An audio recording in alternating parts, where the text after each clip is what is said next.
8 വയസ്സുകാരനായ മകൻ എൻ്റെ ചെവിയിൽ പറഞ്ഞതുപോലെ ഷൈനിയുടെ മക്കൾ പറഞ്ഞിരുന്നെങ്കിൽ. കുഞ്ഞുങ്ങളെങ്കിലും അവരുടെ നിഷ്കളങ്കമായ ചില സംസാരങ്ങൾ നമ്മുടെ തീരുമാനങ്ങളെ ഞൊടിയിടയിൽ മാറ്റിമറിച്ചേക്കാം. ജീവിതം തന്നെ മടുത്ത് തൻ്റെ 8 വയസ്സുകാരനായ മകനുമൊത്ത് ട്രെയിന് മുന്നിൽ ചാടി മരിക്കുവാനായി നിന്ന ആ അമ്മയോട് ആ 8 വയസ്സുകാരൻ ചെവിയിൽ ഒരു കാര്യം പറഞ്ഞു. അതെന്താണെന്ന് അമ്മയായ അനു തോമസ് തന്നെ പറയുന്നത് കേൾക്കുക. എന്റെ കുഞ്ഞുങ്ങളെ കൊണ്ട് ഞാൻ മരിക്കാൻ തുടങ്ങിയപ്പം അന്ന് എന്റെ കുഞ്ഞിന് 8 വയസ്സേ ഉള്ളൂ. ആ ചെറുക്കൻ എന്റെ അടുത്ത് പറഞ്ഞു, അമ്മ എനിക്ക് ജീവിക്കണം, ഞാൻ പഠിച്ച് മിടുക്കനായിട്ട് ഞാൻ അമ്മയെ നോക്കിക്കോളാം, എന്നെ നമുക്ക് മരിക്കണ്ട എന്ന് പറഞ്ഞതുകൊണ്ട് മാത്രമാണ് ഞാൻ ഇങ്ങനെ ജീവിച്ചിരിക്കുന്നത്. ആ കുഞ്ഞു മകന്റെ വാക്കുകൾ കേട്ട് അന്ന് അമ്മയ്ക്ക് മരിക്കുവാൻ തോന്നിയില്ല. തിരികെ പോന്നു. ഇന്ന് അവർ UK-യിലാണ്. പക്ഷേ അവൻ്റെ ദുഷ്ടനായ പിതാവിൻ്റെ കുടിലത കൊണ്ട് ആ കുഞ്ഞിനിന്ന് അപ്പനുമില്ല, അമ്മയും അടുത്തില്ല. എനിക്കെൻ്റെ കുഞ്ഞുങ്ങളെ വളർത്തുവാൻ ജീവിച്ചേ പറ്റൂ എന്ന ആ ലക്ഷ്യത്തോടെ അനു കഷ്ടപ്പെട്ട് UK-യിലെത്തി. ജീവിതമാർഗം കണ്ടെത്തി. അനു തോമസിന്റെ അനുഭവം കേൾക്കുക. എന്റെ പേര് അനുമോൾ തോമസ് ആണ്. ഞാൻ UK-ന്നാണ് വിളിക്കുന്നത്. ഞാൻ ഇതുപോലെ ഒരു പ്രശ്നത്തിൽ കൂടെ കടന്നുപോയതാണ് 2 കുഞ്ഞുങ്ങളെയും കൊണ്ട്. അതുകൊണ്ട് എനിക്ക് ആ ഒരു വിഷമം കൊണ്ട് ഞാൻ വിളിച്ചതാണ്. ഇതുപോലെ പ്രശ്നം അനുഭവിക്കുന്ന പെണ്ണുങ്ങൾക്ക് ഒരു സപ്പോർട്ട് കൊടുക്കാൻ കോടതിയിൽ നിന്നോ ഞങ്ങൾക്ക് നീതി കിട്ടത്തില്ല, വീട്ടുകാരിൽ നിന്ന് ഞങ്ങൾക്ക് നീതി കിട്ടത്തില്ല. ഇനിയെങ്കിലും ഇതുപോലൊരു ദുർമരണം ഉണ്ടാവരുത്. അതിന് വേണ്ടിയിട്ട് ഞാൻ ഒരുപാട് ദിവസം ഞാൻ ഉറങ്ങിയിട്ട്, കാരണം എന്റെ കുഞ്ഞുങ്ങളെ കൊണ്ട് ഞാൻ മരിക്കാൻ തുടങ്ങിയപ്പം അന്ന് എന്റെ കുഞ്ഞിന് 8 വയസ്സേ ഉള്ളൂ. ആ ചെറുക്കൻ എന്റെ അടുത്ത് പറഞ്ഞു, അമ്മ എനിക്ക് ജീവിക്കണം, ഞാൻ പഠിച്ച് മിടുക്കനായിട്ട് ഞാൻ അമ്മയെ നോക്കിക്കോളാം, എന്നെ നമുക്ക് മരിക്കണ്ട എന്ന് പറഞ്ഞതുകൊണ്ട് മാത്രമാണ് ഞാൻ ഇങ്ങനെ ജീവിച്ചിരിക്കുന്നത്. എനിക്ക് ചെവി അറിയാതെ, ആരും അറിയാതെ എനിക്ക് UK-ക്ക് പോകാനായിട്ടുള്ള ഒരു സെലക്ഷൻ കിട്ടിയപ്പോൾ ഞാൻ ഇങ്ങോട്ട് പോരാൻ പ്ലാൻ ചെയ്യുന്നെന്ന് അവർ അറിഞ്ഞിരുന്നെങ്കിൽ അവരെനിക്കെതിരെ കള്ളക്കേസ് കൊടുത്തന്നെയായിരുന്നു. ഇതുപോലെ വൈരാഗ്യ ബുദ്ധിയോടെ പെരുമാറുന്ന കെട്ടിയന്മാരെ നമുക്ക് പെണ്ണുങ്ങൾക്ക് ഒറ്റയ്ക്ക് ഒന്നും ചെയ്യാൻ പറ്റത്തില്ല. അപ്പൊ ഇതുപോലെയുള്ള പെണ്ണുങ്ങൾക്ക് ആകെ ചെയ്യാൻ പറ്റുന്നത് ആത്മഹത്യ മാത്രമേ ഉള്ളൂ അവസാനം. ഞാനും അതേപ്പറ്റി ചിന്തിച്ച ഒരു വ്യക്തിയാണ്. എന്റെ കുഞ്ഞുങ്ങളെ കൊണ്ട് ഞാൻ ഇന്ന് ജീവിക്കുന്നുണ്ടെങ്കിൽ എന്നെ സഹായിക്കാൻ എന്റെ അപ്പന്റെ വീട്ടുകാരുണ്ടായിരുന്നത് കൊണ്ടാണ്, കുറച്ചെങ്കിലും സഹായിച്ചത് കൊണ്ടാണ് ഞാൻ ഇങ്ങനെ ജീവിക്കുന്നത്. അതുകൊണ്ട് ഇതുപോലെയുള്ള ഒരുപാട് പേര്, ഇപ്പൊ എന്റെ ഒരുപാട് ഫ്രണ്ട്സ് ഇതുപോലെയുള്ളവരുണ്ട്. ഇപ്പോഴും ഇതുപോലെ മരിക്കണോ വേണ്ടയോ എന്ന് ആലോചിച്ചിരിക്കുന്ന ആൾക്കാർ ഇപ്പോഴും ഉണ്ട്. അപ്പൊ ഇനിയെങ്കിലും ഇതിനെതിരെ ഒരു ശക്തമായ ഒരു നടപടി ഉണ്ടാവണമെന്ന് വളരെ എങ്ങനെയാ ചോദിക്കേണ്ടതെന്ന് എനിക്കറിയത്തില്ല. സഹോദരി, അത് നമ്മുടെ ഒരു കളക്റ്റീവ് എഫേർട്ട്. ഈ പറഞ്ഞ പോലെ ഇപ്പൊ സഹോദരി പറഞ്ഞല്ലോ, ഒരു ഏതൊരു മനുഷ്യനും അവരവരുടെ ദുർബല നിമിഷത്തിൽ നമുക്കങ്ങ് ചത്തു കളഞ്ഞാലോ എന്ന് തോന്നാം. പക്ഷേ അത് ചെയ്യാൻ പാടില്ല, നമ്മളത് പിടിച്ചു നിൽക്കണം. അത് അങ്ങനെ ഒരു അവസരം വന്നുകൊണ്ട് തന്നെ സഹോദരി പറഞ്ഞു. അപ്പോഴും എനിക്ക് പെർമനന്റ് കസ്റ്റഡി, ഡിവോഴ്സ് കഴിഞ്ഞു. എന്നെ ഒരുപാട് അവിഹിതം, ഞങ്ങളുടെ വികാരിയെ തള്ളിപ്പോയി എന്നൊരു തെറ്റിന് ഇടവക വികാരിയച്ഛനെ വരെ വെച്ച് അവിഹിതം പറഞ്ഞ വ്യക്തിയായാള്. അങ്ങനെ എല്ലാം കൊണ്ടും തകർത്ത് തരിപ്പണമാക്കാൻ നോക്കിയിട്ട് ദൈവം തമ്പുരാൻ തുണച്ചത് കൊണ്ട് മാത്രം ജീവിച്ചിരിക്കുന്ന ഒരു വ്യക്തിയാണ് ഞാൻ. അതുപോലെ പീഡിപ്പിച്ചിട്ടുണ്ട്. അപ്പൊ ഇങ്ങനെ ഇതുപോലെ കൊച്ചിനെ കസ്റ്റഡി കിട്ടി, 2 പിള്ളേരെ എനിക്ക് കസ്റ്റഡി തന്നു. എനിക്ക് അതുപോലെ ശാരീരിക ഉപദ്രവം, അമ്മായിയമ്മയാണ് ഇറങ്ങിപ്പോടി എന്ന് പറഞ്ഞുകൊണ്ട് വീട്ടിൽ കിടന്ന് എന്നും ബഹളമായിരുന്നു. ഞാൻ സൗദി 10 വർഷം ജോലി ചെയ്ത് ആ പൈസ മൊത്തം അവർ മേടിച്ചു. അത് കഴിഞ്ഞ് 5 വർഷം വീട്ടിൽ കൊച്ചിനെ നോക്കാൻ വേണ്ടി വീട്ടിൽ വന്ന് നിന്നപ്പോ എന്റെ കയ്യിൽ പൈസ ഇല്ലാതായപ്പോ ഞാൻ കറുവേപ്പിലയായി. നാളെ ഇല്ലല്ലോ ഞങ്ങളുടെ ചെലവിൽ ഇവിടെ കഴിയാന്ന് എന്നോട് അമ്മായിമ്മ ചോദിക്കുന്ന ഓരോ ദിവസവും. അതുപോലെ ഇട്ട് വിഷമിച്ചിട്ടുണ്ട്. അമ്മായി അപ്പൊ ഞാൻ കസേരക്ക് അടിച്ചു. പക്ഷെ അന്ന് കസേരക്ക് അടി മേടിക്കുമ്പോൾ എനിക്കറിയില്ലായിരുന്നു കോടതിയിലോട്ട് പോകുമ്പോൾ ഇതിന് തെളിവ് വേണമെന്ന്. ഒന്നാമത് നമുക്ക് ഇതിനെ പറ്റിയുള്ള ഒരു വിവരമില്ല. പെണ്ണുങ്ങളെ കെട്ടിച്ചു വിടുന്നു, അവർ കെട്ടുന്നു, അവിടെ ചെന്ന് കെട്ടിയോണ്ട് വീട്ടുകാരെ നോക്കുന്നു. നമുക്ക് ഈ അടി മേടിച്ച് എന്താ ചെയ്യേണ്ടതെന്നുള്ളതിനെ പറ്റി ഒന്നും ഒരു അറിവ് ഒരു പെണ്ണുങ്ങൾക്കും ഇല്ല. അതുകൊണ്ട് ഇതുപോലെ വേദനിക്കുന്ന പെണ്ണുങ്ങളെ ഇനി ഇതുപോലെ കുഞ്ഞുങ്ങളുടെ മുഖം അതൊരു അപേക്ഷയാണ്. ജീവിതത്തിൽ അങ്ങനെ ആ ഒരു കുഞ്ഞിന്റെ അങ്ങനെ ഒരു വാക്ക് കേട്ട് ആ ഒരു മരിക്കാനുള്ള തീരുമാനം ഉപേക്ഷിച്ച് ഇങ്ങനെ ഒരു ശ്രമം നടത്തിയല്ലേ ഇപ്പം ഏതായാലും മറ്റൊരു രാജ്യത്തെത്താൻ പറ്റിയ ഒരു ജോലി കിട്ടി കുഞ്ഞുങ്ങളെ അല്ലേ? എന്റെ ഈ ഒരു പോക്ക് തടയാൻ വേണ്ടിട്ട് അവർ ഒരുപാട് ശ്രമിച്ചു, കള്ളക്കേസ് കൊടുത്തു. പക്ഷെ എങ്ങനെയോ ദൈവാനുഗ്രഹിച്ച് എനിക്ക് ഇവിടെ എത്താൻ പറ്റി. കാരണം ഒരു തരത്തിലും ജീവിക്കാൻ അനുവദിക്കത്തില്ല എന്ന് പറഞ്ഞാൽ പിന്നെ ഇവർ തുടങ്ങുന്നത്. ഇവർക്ക് നമ്മളെ വേണ്ട, ഇവർക്ക് കൊച്ചുങ്ങളെ വേണ്ട, കൊച്ചുങ്ങളെ കൊണ്ട് നീ പൊക്കോ, എനിക്ക് കൊച്ചുങ്ങളെ നോക്കാൻ പറ്റത്തില്ല എന്ന് നമ്മുടെ അടുത്ത് പറയും. അങ്ങനെ പറഞ്ഞ് കൊച്ചുങ്ങളെ പോലും വേണ്ടാന്ന് പറഞ്ഞ് ഇട്ടു പോകുന്നവർ പിന്നെ ജീവിക്കാൻ അനുവദിക്കാത്ത എന്താ?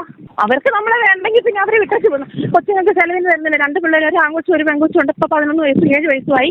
അവർക്ക് ചെലവിന് പോലും തരുന്നില്ല. നമ്മൾ അവരുടെ അടുത്തോട്ട് ഒന്നിനും ചെല്ലുന്നില്ല. ഈ കൊച്ചുങ്ങളെ എനിക്ക് ഇങ്ങോട്ടൊന്നും കൊണ്ടുവരാൻ പറ്റുന്നില്ല.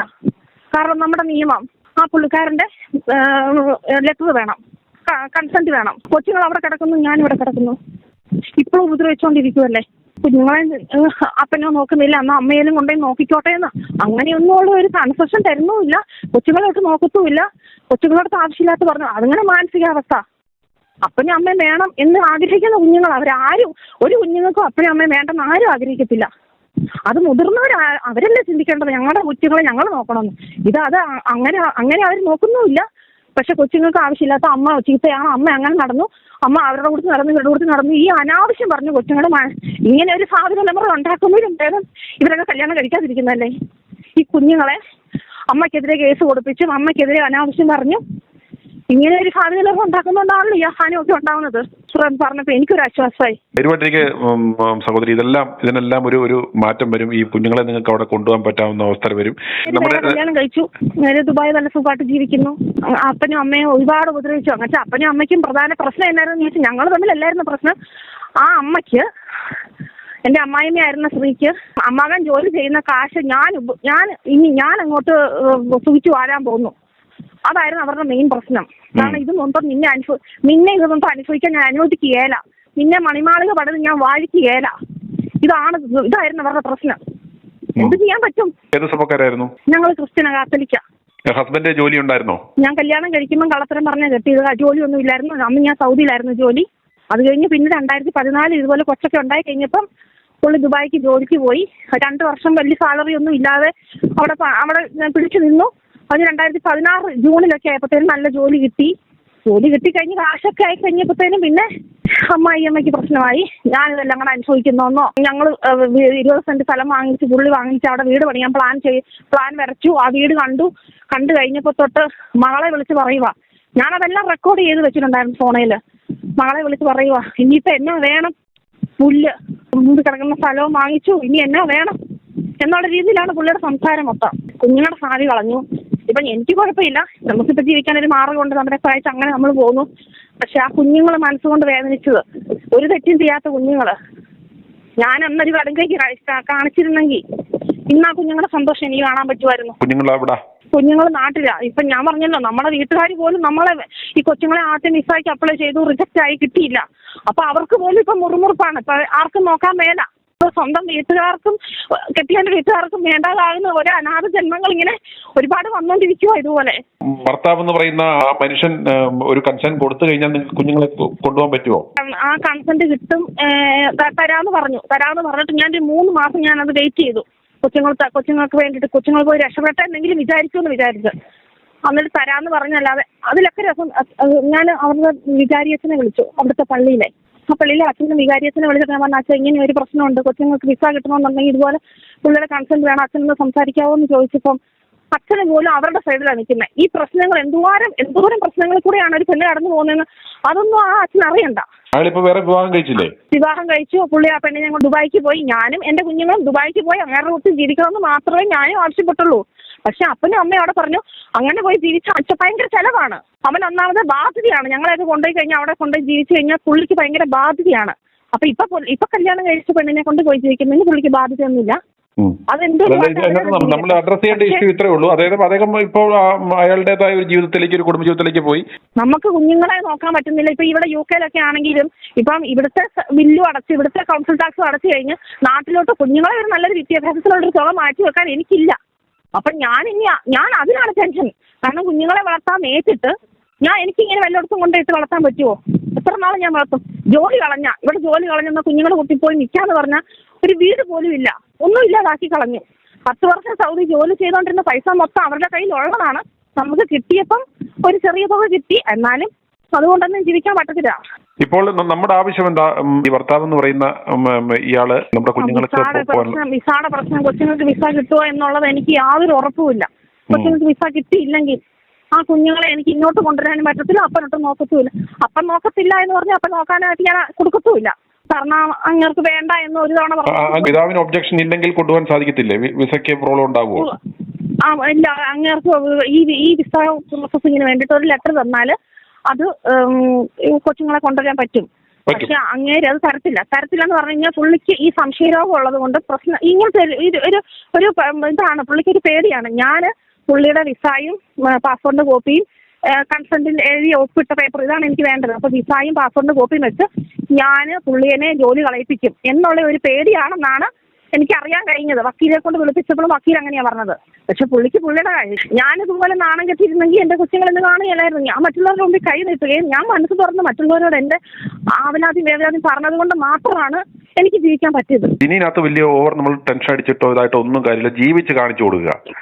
അതായത് ഇപ്പം സഹോദരി ഏതായാലും മറ്റൊരു രാജ്യത്തെത്തി, UK-യിലെത്തി. ഇനിയും നമ്മുടെ ഫസ്റ്റ് ടാസ്ക് എന്ന് പറയുന്നത് ആകെ 2 കുഞ്ഞുങ്ങളെയും എങ്ങനെയെങ്കിലും അവിടേക്ക് കൊണ്ടുപോവുക, അവർക്ക് നല്ല വിദ്യാഭ്യാസം കൊടുക്കുക, അവരെ നല്ല രീതിയിൽ വളർത്തി കാണിച്ചു കൊടുക്കുക.